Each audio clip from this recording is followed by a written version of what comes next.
Glory to you, Lord Christ. In the time of King Herod, after Jesus was born in Bethlehem of Judea, wise men from the east came to Jerusalem asking, "Where is the child who has been born King of the Jews? For we have observed his star at its rising and have come to pay him homage." When King Herod heard this, he was frightened, and all Jerusalem with him. And calling together all the chief priests and scribes of the people, he inquired of them where the Messiah was to be born. They told him, "In Bethlehem of Judea, for so it has been written by the prophet, and you, Bethlehem, in the land of Judah, are by no means least among the rulers of Judah. For from you shall come a ruler who is to shepherd my people Israel." Then Herod secretly called for the wise men and learned from them the exact time when the star had appeared. Then he sent them to Bethlehem, saying, "Go and search diligently for the child, and when you have found him, bring me word so that I may also go and pay him homage." When they had heard the king, they set out, and there ahead of them went the star that they had seen at its rising, until it stopped over the place where the child was. When they saw that the star had stopped, they were overwhelmed with joy. On entering the house, they saw the child with Mary, his mother, and they knelt down and paid him homage. Then, opening their treasure chests, they offered him gifts of gold, frankincense, and myrrh. And having been warned in a dream not to return to Herod, they left for their own country by another road. The Gospel of the Lord. Praise to you, Lord Christ.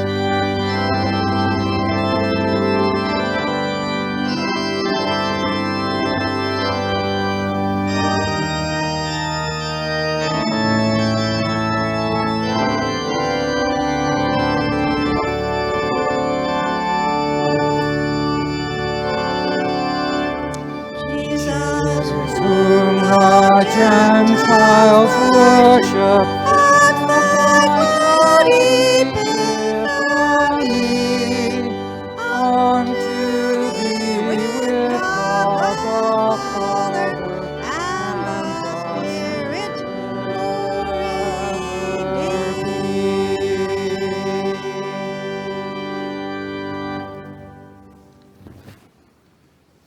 May the words of my mouth and the meditations of our hearts be always acceptable in your sight, O God, our strength and our Redeemer. Amen.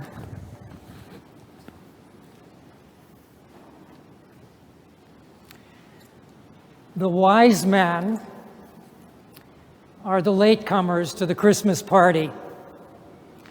It is true that in our Christmas carols, we often jumble up the wise men with the shepherds.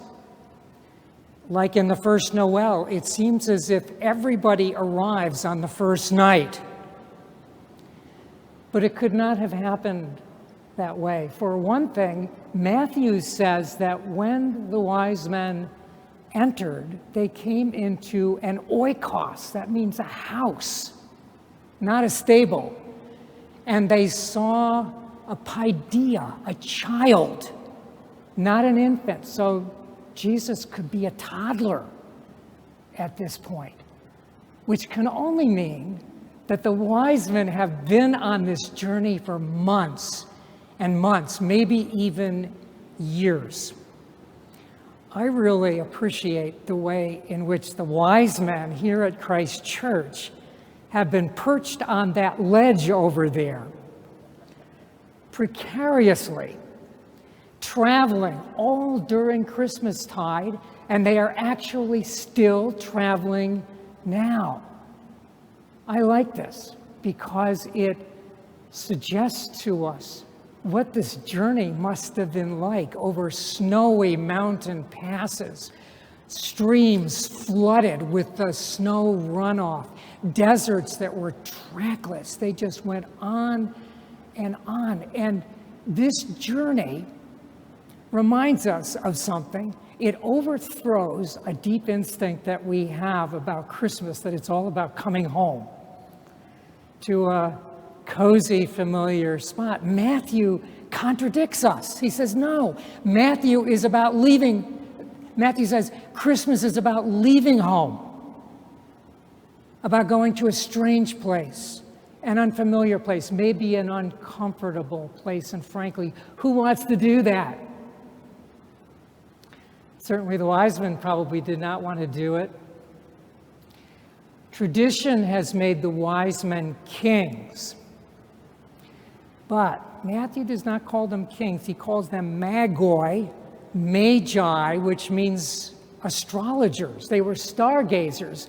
They lived probably in a land where Zoroastrianism was the religion of the people, and that held that the skies were God's Facebook page, where the gods and goddesses would write what was going to happen on earth ahead of time. The astrologers would read the sky, and then they would share that information on earth. If you ask me, it must have been a pretty good gig to be a wise man if you could get the job. Think of it, the prestige that they had in their hometowns. Think of the leaders beating a path to their door for advice. Think of going to a party and people would line up to see you, to get advice from you. Home was such a wonderful place. Why would they want to leave? Have any of us felt this gravitational pull to stay home, to stay put? Maybe recently we felt this during Christmas week if COVID did not upset our plans, as it did in a certain part of my extended family. Two nieces who planned on a week to be together found they could not do that. But if your plans were not interrupted, perhaps you had the experience of sitting at a full table with the candles flickering and being able to laugh and to connect deeply with loved ones. Or maybe you had the experience, as we did, of being able to read bedtime stories to our grandchildren in the twinkle of the Christmas tree and go to the park every day. This time was so rich and so sweet for us that our hearts were full. And I don't mind saying that there were tears when that week came to an end, because it's hard to turn the corner and go into the new world, get into the new world and to face the problems and responsibilities that we left behind at Christmas. I think the wise men felt this way. They felt the tug to just stay home. But then God planted this celestial object in the sky. According to Matthew, we don't know what this is. Was it a planetary conjunction? Was it a supernova? We don't know. But when they saw that star at its rising, its appearance in the east, they were just under conviction. God has sent some new truth to earth. God has opened up a royal pathway to heaven.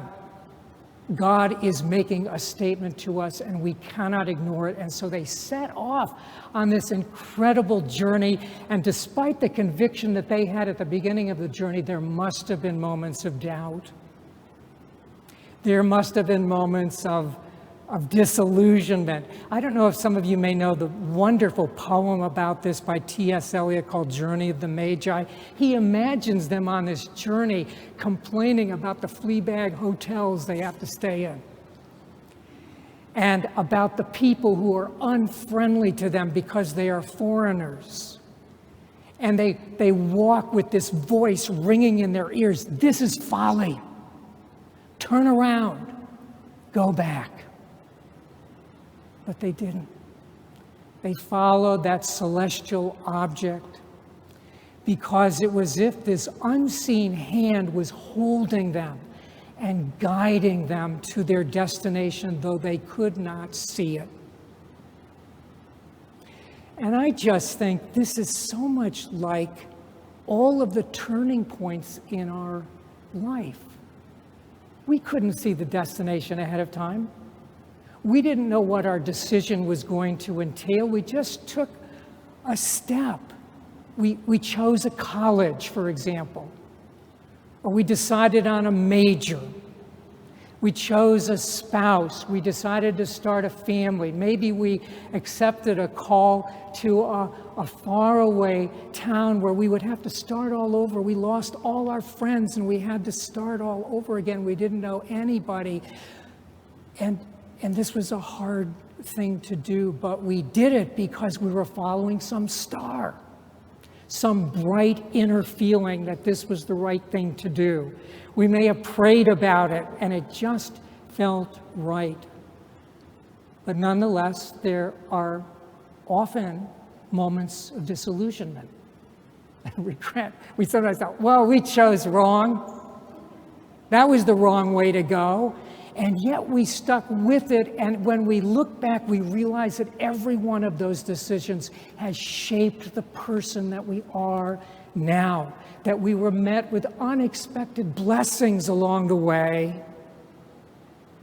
And if we were really graced, we had some new vision of the truth of God working in our lives. That is the way it was for the wise men. At first, they must have been appalled at where the star led them. Not to the palace in Jerusalem where they stopped, because of course they thought if there was going to be a new divine revelation, it would be there. Not there. It led them to a shack in a one-stoplight town where nothing ever happened. And they entered in, and they saw God's truth, not written in the cold, distant stars, but written in the warm flesh and blood of a child whose arms were stretched out in welcome to them. They were so moved, they fell to their knees and worshiped. This gospel is written for us. Matthew had us in mind, because the truth is, as Paul emphatically states this morning, the riches of Christ have been opened to us, the Gentiles. That's all of us, because none of us are first century Israelites. We were grafted onto the great trunk of faith, and we inherit the promises and the love, the covenant love of God, which is so tender. This is just shining good news for us, I think, as we begin another year, because maybe we have already embarked on a journey that is filling us with trepidation, a new journey. Maybe there was some burden, some plan that we were involved in before Christmas, and then Christmas came like this great continent, and we didn't have to think about it, but now we do, because it's the new year and we are worried about it. Or maybe there is a loved one who is missing, either away or no longer here. And we're wondering, what will this journey be like without this person who meant so much to me? Or maybe, like many of us, you are worried about the future of this country. What will this year bring after the January 6th thing that happened last year? We're worried about the country and the world. But whatever we face, this gospel is a great shining forth, an epiphany, which is what epiphany means, a shining forth of God's truth, that our confidence and our joy is in this child who embraces us and we embrace. And if we hold his hand in the journeys of this new year, our wanderings will not be a walk in the dark, a trackless waste. They will be a holy pilgrimage where we see shining signs of his presence. And finally, he will lead us to see him face to face. The words of Isaiah the prophet are still true to us. Those who seek him will find him if they seek him with all their hearts. Amen.